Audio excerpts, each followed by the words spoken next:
بسم اللہ الرحمن الرحیم۔ ترمذی شریف کی روایت ہے، حضرت صہیب رضی اللہ تعالیٰ عنہ سے منقول ہے، وہ فرماتے ہیں آپ علیہ الصلاۃ والسلام نے قرآن پاک کی اس آیت کے بارے میں ارشاد فرمایا للذین احسنوا الحسنى وزیادہ، کہ جب جنتی جنت میں داخل ہو جائیں گے تو ندا دینے والا ندا دے گا کہ تمہارے لیے اللہ کے ہاں ایک اور بھی وعدے کی چیز ہے، یعنی اللہ پاک کی طرف سے آپ کو ایک اور چیز بھی ملنے والی ہے۔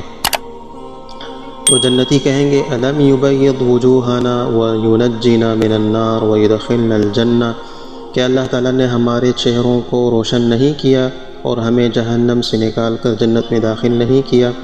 تو فرشتے کہیں گے بالکل، کیوں نہیں۔ فینکشف الحجاب، پھر پردہ ہٹا دیا جائے گا۔ آپ علیہ الصلاۃ والسلام نے ارشاد فرمایا اللہ کی قسم، اللہ تعالیٰ کے چہرے کی طرف دیکھنا، اللہ تعالیٰ کو دیکھنا، اس سے زیادہ